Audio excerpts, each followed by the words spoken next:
Hello everyone. Today we will study crystal imperfection. What are the types of crystal imperfection? What are the causes and effect of crystal imperfection on the properties of material? So crystal imperfection are basically irregularities in the orderly arrangement of atoms in a crystal lattice. Imperfections can affect the mechanical, electrical, thermal, and optical properties of material. It is also known as defect. Any deviation from the perfect atomic arrangement in a crystal is said to have a imperfection. So these imperfections can occur during the growth of the crystal, during the deformation, or due to the external conditions like temperature and pressure. So understanding these defects is a crucial in material science because they influence properties of a material. And a perfect crystal in a context of metallurgy is a crystal that contain no defects, no point defects, no planar defects or something. It's a hypothetical concept. Real crystal always have some defects. If nothing else, surfaces or interfaces act as a defect in the material. So truly perfect crystal cannot exist, though we can approach perfection in some volume. So here are the few examples of crystal imperfections. You can see, for example, you can see there is a misarrangement of atoms, or absence of some atoms in a arrangement. Here you can see a vacancy here. So these are some misarrangement of atoms. So these are the kind of, these are the examples of uh, crystal imperfection. Now let's move to the next slide and let's study the classification of defects or classification of crystal imperfection. So defects are basically uh, classified into four categories: point defects, which is also called as zero dimensional defects. We will study in details about why it is called zero dimensional. So point defects, line defects, surface defects, and volume defects. So these are the types of defects we are going to cover. So let's start with the point defects. Point defect, basically it is called a point defect because it occurs only at a single atomic site. So there are few types of point defects: uh, vacancy, interstitial defects, substitutional defects, Frenkel defects, and Schottky defects. So we will go into the details of it one by one in the next slide. And now let's move to the line defect. Line defects are broadly classified into two types, and it is called as edge dislocation and screw dislocation. Now the surface defects, it is divided into it's classified into grain boundaries, tilt boundaries, twin boundaries, stacking faults.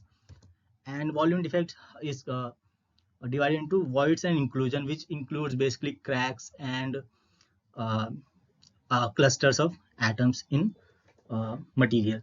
So now let's go into the details of uh, points defect, why it is called a point defect, why it is called a zero dimensional defects.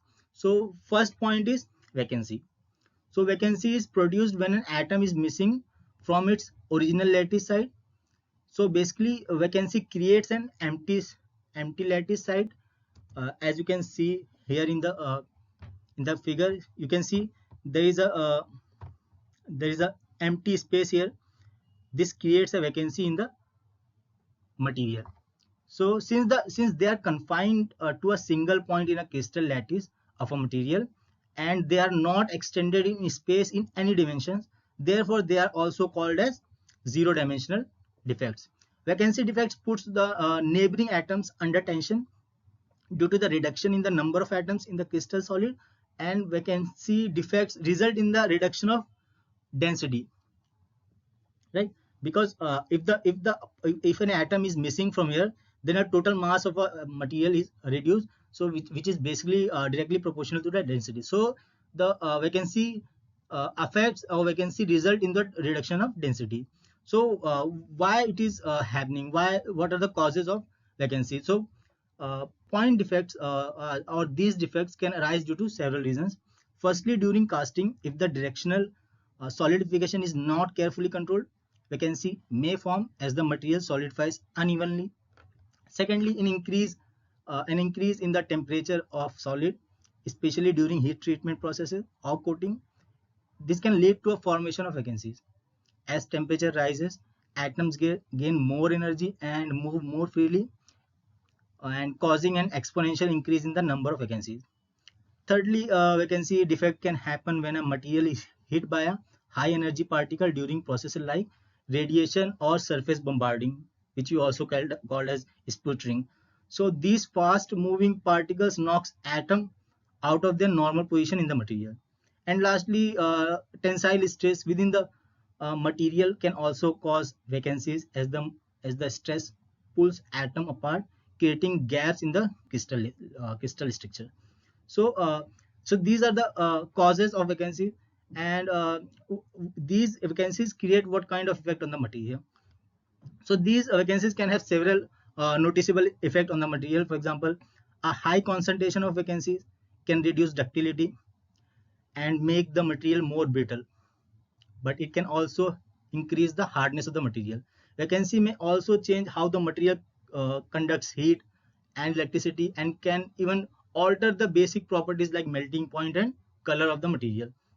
So in short, these small defects can have a big impact on how solid material behaves overall.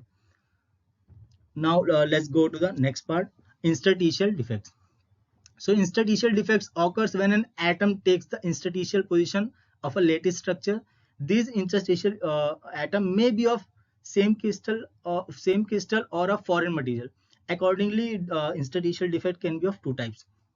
One is a self self interstitial atom defect, or another one is a interstitial defect. In self interstitial defect occurs when atom of same crystalline solid occupies the interstitial position, leaving the original lattice side. Whereas in interstitial defect, it occurs foreign atom occupies the when a foreign atom occupies the interstitial position.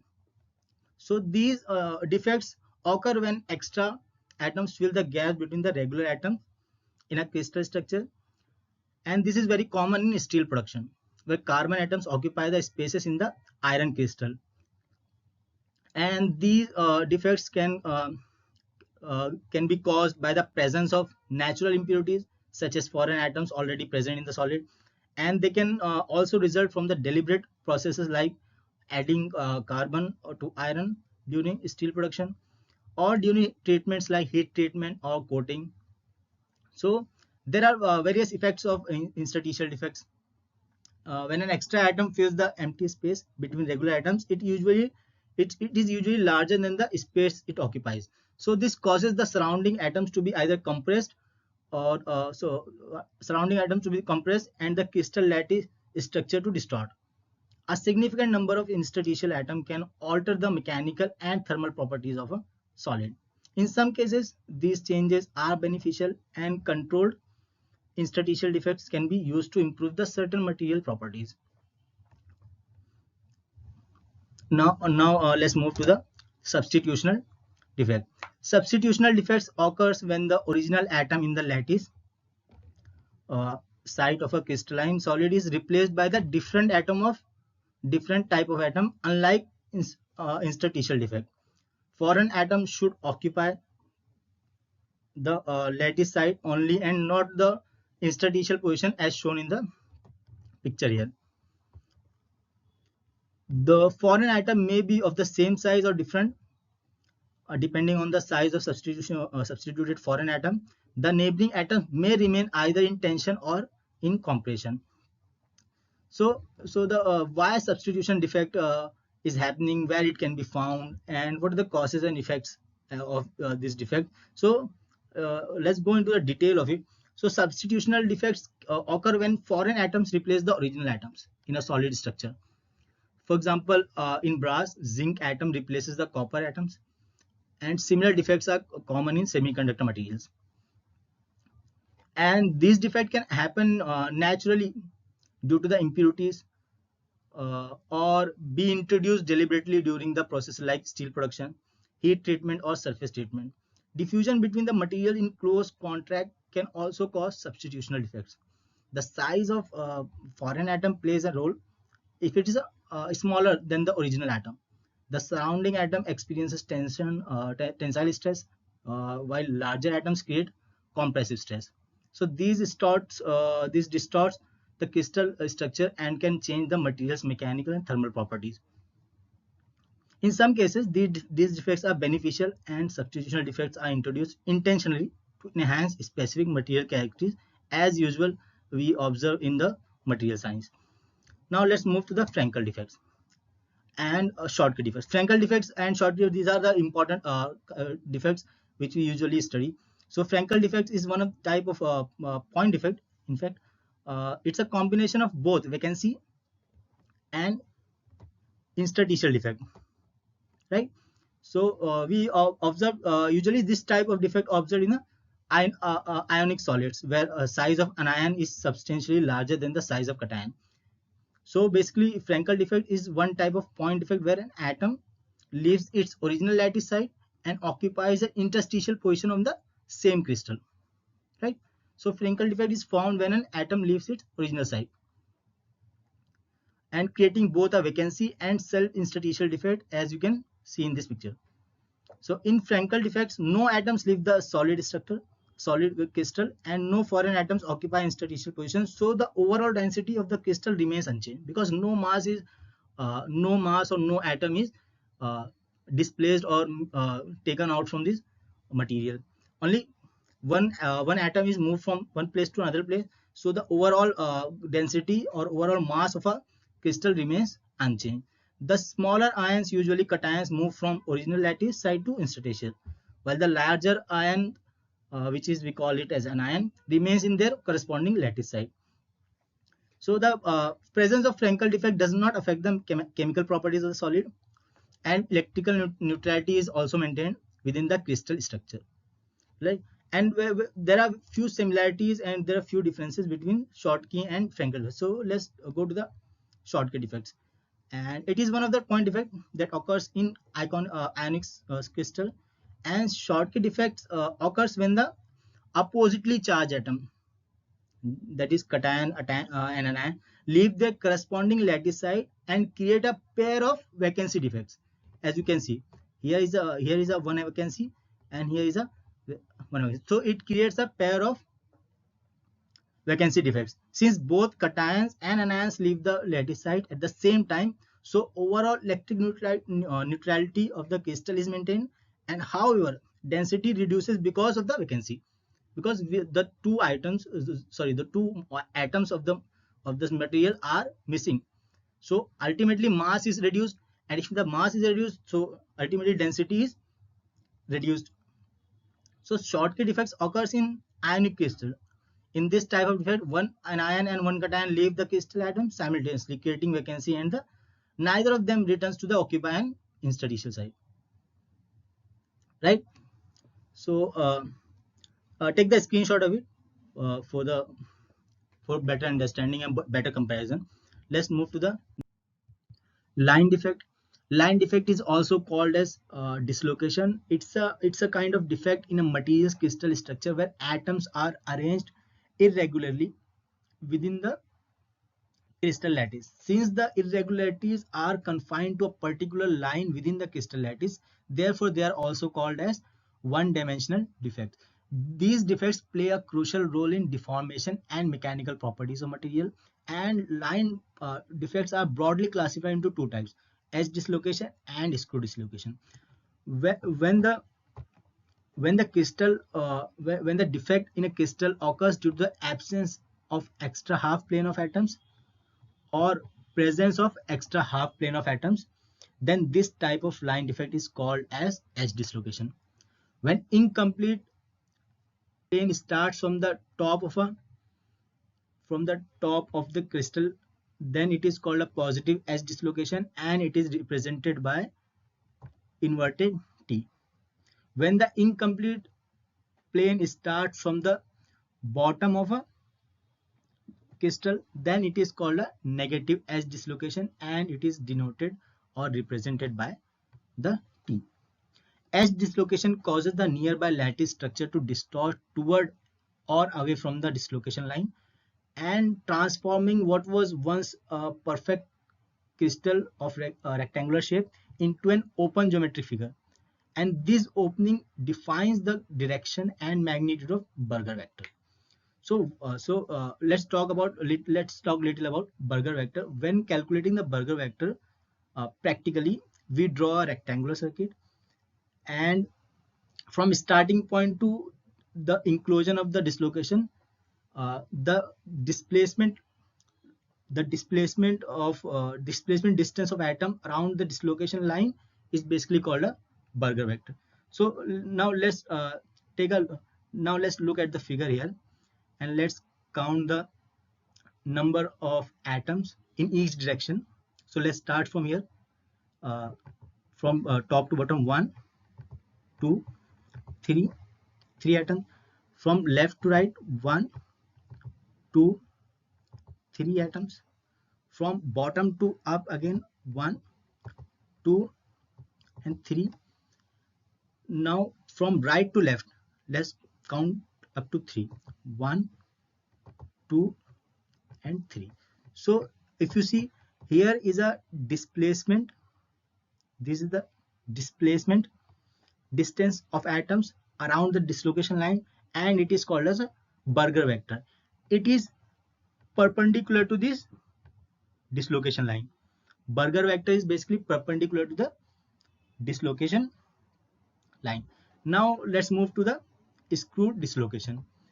Screw dislocation can be formed in a crystal structure by applying upward and downward shear stress to regions of perfect crystal which have been separated by a cutting plane. Right. So screw dislocation plane of crystal lattice trace and follows a helical path around the dislocation line. In screw dislocation, the Burger vector and the dislocation line are parallel because the atomic layer are twisted around the dislocation line in a spiral manner. This means that the displacement of atom occurs in the same direction as the dislocation line itself. So the Burger vector is parallel to the dislocation line. In case of edge dislocation, Burger vector was perpendicular to the dislocation line. Now let's move to the next type of defect called as surface defects. So surface defects are irregularities that occurs on the external surfaces of crystal, and these defects can significantly affect the physical and chemical properties of the crystal, such as its strength, reactivity, and electrical conductivity. Since the defects occur along the surface of material, affecting an area and material's atomic arrangement across a plane, impacting a surface, therefore they are also called as second or two-dimensional defects. So surface defects are broadly classified into these 4 types: external surfaces, grain boundaries, twin boundaries, stacking fault. There are a few more types, tilt boundaries, etc. So let's cover these are the basically broadly classified types. So surface of crystal lattice itself is a type of defect. As you can see in this graph, in the picture, surface atoms only form bonds with the neighbors on one side, while the atoms inside the crystal form bonds with the neighbor on all sides. Since surface atoms don't bond with the maximum number of neighbors, they have higher energy compared to the atom inside the crystal. Right. So this is one kind of defect. Now move to the grain boundary. It's a interface between two grains in a polycrystalline material. So grain boundaries tends to decrease the electrical and thermal conductivity of a material, and they also disrupt the motion of dislocation, which are important basically for material strength. So that is why making the grains smaller often helps to make material stronger. As you can see in this picture, the example of grain boundary. Now let's move to the twin boundary. Twin boundary defects are surface defects in crystals, and it occurs in pair such that the orientation change introduced by one boundary is restored by the another. Therefore, atomic structure on one side of boundary is a mirror image of the other side, and these boundaries are formed during the process like plastic deformation or recrystallization, and the area between a pair of twin boundary is in a crystal is called as a twinning region. This is the twinning region. As you can see, it's twin boundaries. Now let's move to the stacking faults. Stacking faults are the surface defect that occurs when there is an error in a regular stacking sequence of atomic layer in a crystal. Normally, atoms in crystal are arranged in a specific repeating pattern. However, if this pattern is disrupted, a stacking fault defect is formed. As you can see in the picture, starting from the sequence ABC, AB and C is missing here. As you see, C is missing, then again forming ABC, ABC and so on. So stacking faults creates a region of higher energy in a crystal because the atomic layer are not arranged in a most suitable configuration, and the energy associated with this fault is called as a stacking fault energy. And these faults are common in material like metals and can affect properties such as strength, ductility and electrical conductivity. Now let's move to the volume defects. So volume defects are basically imperfections that extend throughout the significant volume of material rather than the being confined to surface or line, and that's why it is called as a 3D defects. So type of volume defects includes voids and inclusions. So voids are empty spaces or cavities within the material that can affect its density and mechanical properties. Inclusions are basically a foreign particle or phase embedded within the material, such as impurities, which can alter the material's characteristics. So let's take an example of voids. This image shows the void in a piece of metal, which was taken by using a SEM machine, scanning electron microscope machine. So voids can be formed by a number of reasons. For a number of reasons, void may form due to the air bubbling becoming trapped when material solidifies, and they can also occur as a result of shrinkage of material during solidification. In case of inclusion like impurities or precipitates are basically an accumulation of chemical compound in a metal as shown in figure. See, accumulation of compound. So inclusion affect the material's properties by strengthening the material through dislocation blockage, but they can also create stress concentration that weakens its and increase fracture risk. They may alter corrosion resistance based on their composition and environment, and they can also disrupt the thermal and electrical properties. So that's it for today, and it covers the whole detail about the crystal imperfection, including all its type, with about its effect and causes, etc. So thank you for watching.